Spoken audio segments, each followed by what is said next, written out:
दोस्तों, ये संजना और विवेक हैं। दोनों नेपाल के कपल हैं। आजकल सोशल मीडिया पर इनकी खूब चर्चा हो रही है। उसका कारण है संजना का विवेक के प्रति प्यार और विवेक का अचानक से चला जाना। पिछले ही 19 दिसंबर को विवेक इस दुनिया को छोड़कर चले गए हैं और संजना अकेली रह गई है।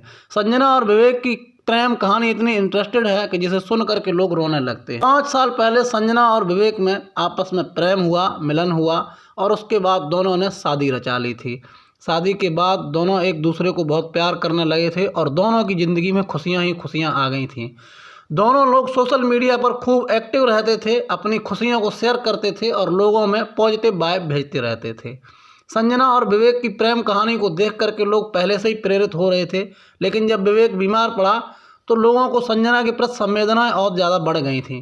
संजना ने विवेक का इलाज अमेरिका के एक अच्छे अस्पताल में करवाया, अपनी सारी प्रॉपर्टी विवेक में लगा दी, सोशल मीडिया पर भी लोगों से मदद मांगी और उस दौरान उसने विवेक को कभी भी निराश नहीं होने दिया है। सामान्य तौर पर अगर किसी का प्रेमी या पत्नी इस तरीके से बीमार हो जाए तो वो व्यक्ति खुद को संभाल नहीं पाएगा और रोने लग जाएगा और उसको इतनी हिम्मत नहीं होगी कि कुछ वो बोल पाए। लेकिन संजना बहुत ही बहादुर और हिम्मती लड़की रही। विवेक के इलाज के साथ साथ उनका पूरा ख्याल रखा और खुशियां भी बांटती रहीं।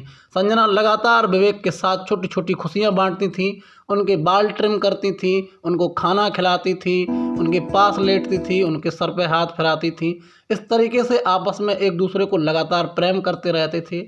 संजना विवेक के साथ उनका बर्थडे, एनिवर्सरी पार्टी और छोटी छोटी खुशियां इसीलिए मनाती रहती थी ताकि विवेक को बुरा न लगे कि अब उसका बुरा दौर चल रहा है।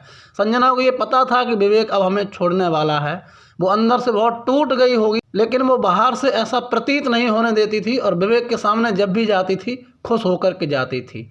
संजना कितनी बहादुर लड़की इस दुनिया में होना मुश्किल है और संजना की प्रेम की यह गाथा दुनिया सदियों तक याद रहेगी। लोगों ने लैला मजनू का और न जाने कितने प्रेमियों का नाम सुना होगा, लेकिन संजना और विवेक का नाम लोग सदियों सदियों तक याद रखेंगे। संजना ने एक बार भी विवेक को नर्वस नहीं होने दिया, सदा उसके साथ रही, उसकी मदद की, हेल्प की। लेकिन एक दिन ऐसा आया कि संजना अकेली पड़ गई और विवेक उसको झटका दे गया। इससे बुरा दौर शायद ही संजना की ज़िंदगी में कभी आएगा। मैं तो भगवान से प्रार्थना करता हूँ कि ईश्वर कभी भी किसी की ज़िंदगी में ऐसा मत करे, कभी भी कोई पति पत्नी या प्रेमी आपस में न बिछड़े। ये प्रेमियों के बिछड़ने का दर्द बहुत बुरा होता है। इसे वही समझ सकते हैं जिनके दिलों में संवेदनाएं हैं और जिन्होंने प्रेम किया है। जिन्होंने प्रेम नहीं किया है वो ऐसी चीज़ों को क्या ही समझेंगे। आप लोग संजना और विवेक की जोड़ी को कितना पसंद करते हैं, उनके लिए अगर जरा भी दुख है तो कमेंट बॉक्स में कमेंट करें और हो सके तो वीडियो शेयर कर दें। संजना की आईडी को मैं डिस्क्रिप्शन में दे रहा हूं, अगर हो सके तो संजना की मदद करें, वो अभी बहुत ज़्यादा दुख में है।